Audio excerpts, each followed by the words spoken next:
MP के अंदर जो गठबंधन हुआ है, उसको किस नज़र से आप देखते हैं? क्या समीकरण नज़र आते हैं आपको? कितनी सीटों पर आप बसपा को देखते हैं? देखिए, जो जो 230 सीटें थी, उसमें से 50 से कुछ सीटें जीजीपी ने ली हैं और 150-52 सीटों पर बहुजन समाज पार्टी लड़ेगी, क्योंकि यहाँ पर SC ST का टोटल वोट जो है वो 40% है और यहाँ पर जीजीपी भी बहुत सालों से लड़ रही है और बहुजन समाज पार्टी के तो 3 विधायक भी थे और कम से कम वहाँ पर 5 से 5.5-6% वोट ऑलरेडी मध्य प्रदेश में है। और जिस तरीके से आकाश आनंद जी ने 9 अगस्त को जो आदिवासी जागतिक दिवस था, उस पर जिस तरीके से वहाँ पर भोपाल में उन्होंने बड़ी रैली की और आदिवासियों का SC ST के सवालों को गवर्नर के सामने उठाया और लगातार स्तर पे बहुजन समाज पार्टी वहाँ सक्रिय है, उससे बिल्कुल ये तय हो गया कि मध्य प्रदेश में तो बिना जीजीपी और बहुजन समाज पार्टी के इस गठबंधन के बिना कोई भी सरकार बनेगी नहीं। और ये भी एक ये हो सकता है कि कहीं इन दोनों पार्टियों को बहुमतपूर्ण बहुत ना मिल जाए,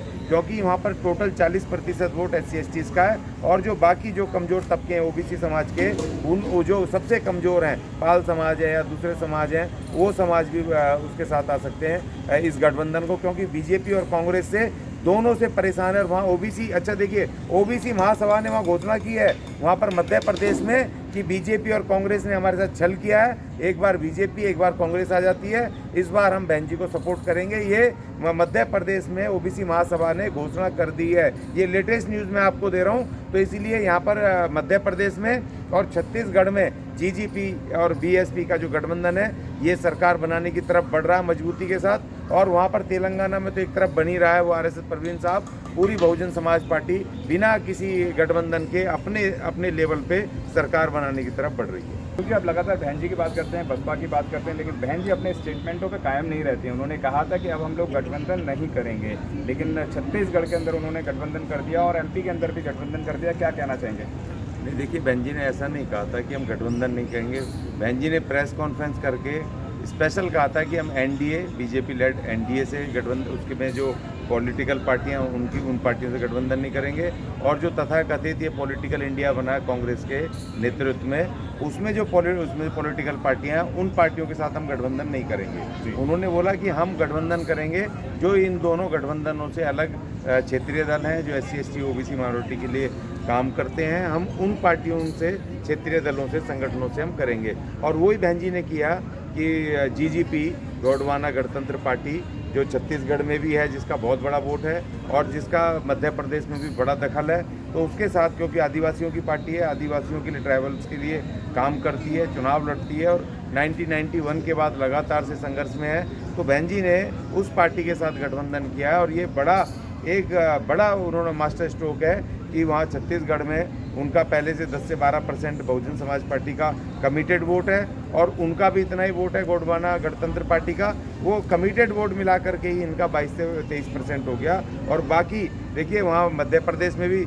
40% SC ST हैं और वहाँ पर तो खाली 44% आदिवासी हैं छत्तीसगढ़ में और 20 से 22% वहाँ अनुसूचित जाति हैं। तो एक ऐसा समीकरण बहन जी ने ऐसा बना दिया है, जो उन्होंने वादा किया था, जो उन्होंने कहा था कि इन इंडिया और NDA के साथ नहीं रहेंगे और इनमें जो पार्टियां उनके साथ नहीं करेंगे हम गठबंधन, हम उन क्षेत्रीय दलों से करेंगे जो इन पार्टियों से अलग है। और उसी कड़ी में पंजाब में ऑलरेडी है ही अकाली दल के साथ, और अभी राजस्थान में जो वहाँ पर एक आदिवासी पार्टी है और जो SC ST की, माइनॉरिटीज़ की जो पॉलिटिकल क्षेत्रीय स्तर पर काम करती हैं, उनके साथ उनका गठबंधन करने का बिल्कुल शुरुआत हो चुकी है। और वो कोशिश कर रही हैं कि छोटे छोटे दलों को जो अपने लेवल पे, ग्रामीण स्तर पे, राज्य स्तर पर या जिले स्तर पे काम कर रहे हैं, उनको मौका दिया जाए, उनको लाया जाए। और बहन जी ने यही कहा था कि हम तीसरी शक्ति के रूप में हम इन तमाम SC ST 85% के नेतृत्व वाले दलों को इकट्ठा करेंगे। बहन जी ही हैं इस देश के अंदर एकमात्र ऐसी नेता कि जो कहती हैं वही करती हैं, कभी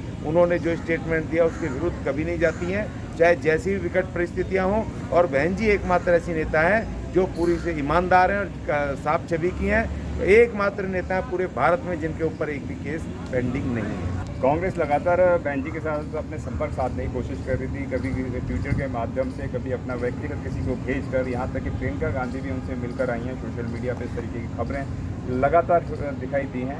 क्या कहना चाहेंगे कि अभी जो कांग्रेस के साथ गठबंधन था वह होता हुआ नज़र आ रहा है, नहीं आ रहा है, या फिर अभी जो है कांग्रेस की और तेज़ तैयारियां होंगी बहन जी की तरफ जुड़ने के लिए? क्योंकि बिना उत्तर प्रदेश में अगर कहते हैं कि उत्तर प्रदेश का रास्ता जो है प्रधानमंत्री के लिए जाता है, तो क्या कहना चाहेंगे? देखिए, कांग्रेस की मजबूरी है कि बहन जी जरूरी है, उत्तर प्रदेश से रास्ता जाता है भारत की राज सत्ता का, लेकिन कांग्रेस मक्कारी भी कर रही है, पीठ में छुरा भी घोंपती है। जिस तरीके से दानिश अली जी के केस में वो तुरंत राहुल गांधी ने, उनके नेता ने जा करके वहाँ तो सदन में साथ ना दिया कांग्रेसियों ने उनका, दानिश अली का, लेकिन तुरंत वो उसके घर जा करके गले मिल रहे हैं और हाथ मिला रहे हैं और उसको वो दे रहे हैं, सिंपैथी दे रहे हैं और उसको तोड़ने की कोशिश कर रहे हैं बहुजन समाज पार्टी को। जिस तरीके से वहाँ पर राजस्थान में 6 विधायक तोड़े कांग्रेस ने। कांग्रेस पीठ पे छुरा घोंपने वाली पार्टी है और ये बहन जी को पता है। वो उत्तर प्रदेश में इसलिए भाग रही है कांग्रेस, इसलिए उनको पता है कि वहाँ पर जीरो है कांग्रेस पूरी तरीके से उत्तर प्रदेश में। और जिस तरीके से घोसी जो चुनाव हुआ, उपचुनाव के बाद समाजवादी पार्टी जीत करके जिस तरीके से कांग्रेस का अपमान किया उसने, और कांग्रेस जो वहाँ समाजवादी पार्टी इनको कह रही है 2, 4, 5 सीटें ले लो, बाकी सीटों पे समाजवादी पार्टी लड़ेगी, तो इसलिए उसका जो उस तरह का तानाशाह रवैया है और नॉन कोऑपरेटिव रवैया है समाजवादी पार्टी का, इसलिए इनकी मजबूरी है। ये इन्होंने प्रियंका गांधी को भेजा और बहन जी ने औपचारिक बात करी जैसे करते हैं, लेकिन क्योंकि बहन जी पहले से तय कर चुकी हैं, उन्होंने कह दिया है कि इंडिया गठबंधन में या एनडीए में वो नहीं जाएंगी। बहन जी हमारी अपनी लड़ाई है, अपना संघर्ष है। जो SC ST OBC माइनॉरिटी की 85% जो लोगों की जो दल है, छोटे मोटे राजनीतिक दल हैं, क्षेत्रीय दल हैं, संगठन हैं, उनके साथ समान विचारधारा वाले संगठनों से उनकी वो युक्ति होगी, गठबंधन होगा और वो कर रही हैं उसको। लेकिन कांग्रेस के साथ मुझे नहीं लगता कि बहन जी करेंगी। हाँ, एक स्थिति में सोचा जा सकता है, वो भी वैसे पॉसिबल नहीं है, और कांग्रेस इस बात को करेगी मजबूरी में कि वो बहन जी को इंडिया गठबंधन का प्रधानमंत्री पद का वो अपना नेता मान लें। तो अगर घोषणा करते हैं विधिवत रूप से, लिख के देते हैं, प्रेस कॉन्फ्रेंस करते हैं कि बहन कुमारी मायावती जी इंडिया गठबंधन की में वो प्रधानमंत्री पद की दावेदार होंगी, उम्मीदवार होंगी, तो उस पर सोचा जा सकता है। लेकिन बहन जी फिर भी तैयार नहीं होंगी, मुझे पता है, क्योंकि ये अपनी जिस तरीके से बीजेपी और कांग्रेस ने, और ख़ास तौर पे कांग्रेस ने इस देश के अंदर अपना विश्वास खोया है, ख़ास तौर पे 85% लोगों के बीच में जनता से जो खोया है, अपनी क्रेडिबिलिटी उन्होंने ख़त्म की है कांग्रेस ने। अब वो उसको कांग्रेस को अब उसका अंतिम समय है, उसको ख़त्म होने में ही भलाई है, और इसीलिए बहन जी मुखर रूप से अपना 85% की लड़ाई को आगे बढ़ाएंगे। जी, लगातार बहन जी के ऊपर आरोप तमाम तरीके के लगते रहते हैं। बहन जी घर से बाहर नहीं निकल रही हैं, राजनीति को खत्म कर दिया। लेकिन अगर हम लोग बात करें तेलंगाना की, हम लोग बात करें राजस्थान की, हम लोग बात करें छत्तीसगढ़ की, हम लोग बात करें MP की, हम लोग बात करें हरियाणा की, बात करें पंजाब की, तो हाथी की चाल को किस नज़र से आप देख रहे हैं वह हमें बताएं।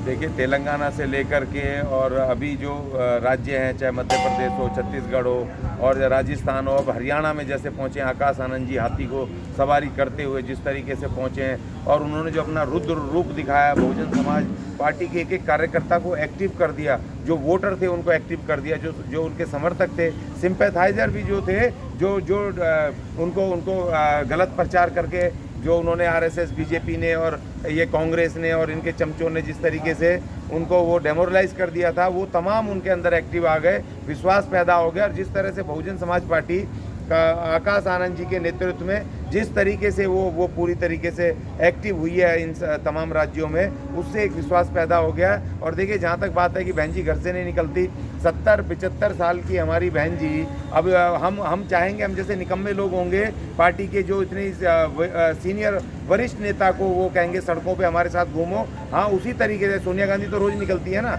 या ये मोदी तो रोज़ निकलते हैं ना। हाँ, बड़ी रैली है, जैसे तेलंगाना में बहन जी ने 2 महीने की बड़ी रैलियों में उनको बुलाया जाएगा, जिसमें कि बाहरी गैदरिंग को सपोर्ट करेंगी। चुनावी सभाओं में वो लिमिटेड सभाएं होंगी, और बहन जी का सिर्फ हमें डायरेक्शन चाहिए, नेतृत्व चाहिए। वो वहाँ बैठ करके 24 घंटे काम कर रही हैं, आपको पता है, इतनी उम्र में भी वो 24 घंटे पूरी तरह पूरे देश पे उनकी नज़र है। और जो हमें बताया जाता है कि खाली उत्तर प्रदेश में बहुजन समाज पार्टी है, उत्तर प्रदेश में नहीं है।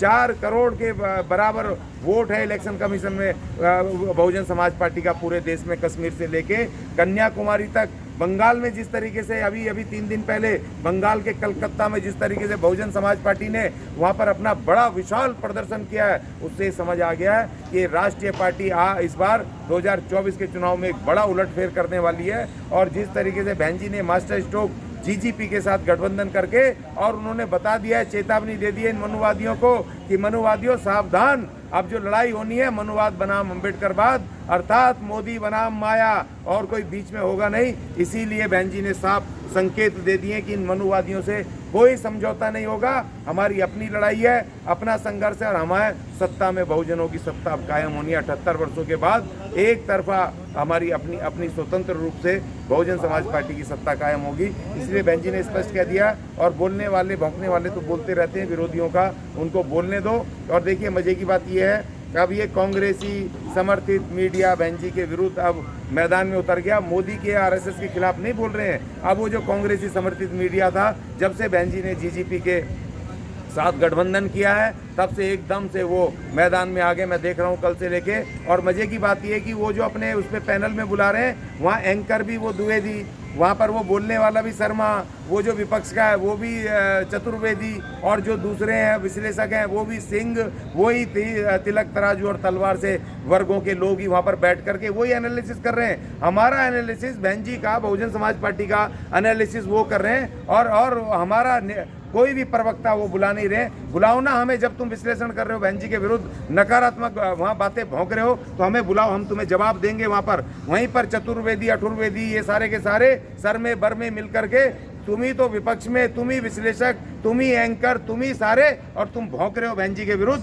बहुजन समाज पार्टी के विरुद्ध। इसका मैं घोर निंदा करता हूं। और अब इनके पैरों के नीचे से जमीन खिसक रही है। जिस तरीके से बहन जी ने पार्टी को एक्टिव किया है, जिस तरीके से बहन जी ने तमाम राज्यों में अपने 85% संगठनों के साथ उन्होंने जिस तरीके से कवायद की है, आदिवासियों के साथ, SC/ST के साथ, और अभी तो अल्पसंख्यक, अभी तो मुस्लिम समाज आने वाला है, अभी तो पिछड़े ही आए, अभी तो ये OBC महासभा ने किया है, अभी तो वहाँ पर बिहार में पिछड़ों ने और अति पिछड़ों ने, जो कि OBC समाज के SC/ST के नहीं है, उन्होंने आकाश आनंद जी को बुला करके जिस तरीके से समर्थन दिया, अभी तो बिहार में उलटफेर होना है। तो इसीलिए अब देख लीजिए, तमाम लोगों की नज़र बहन जी के ऊपर आ गई है, बहुजन समाज पार्टी पे।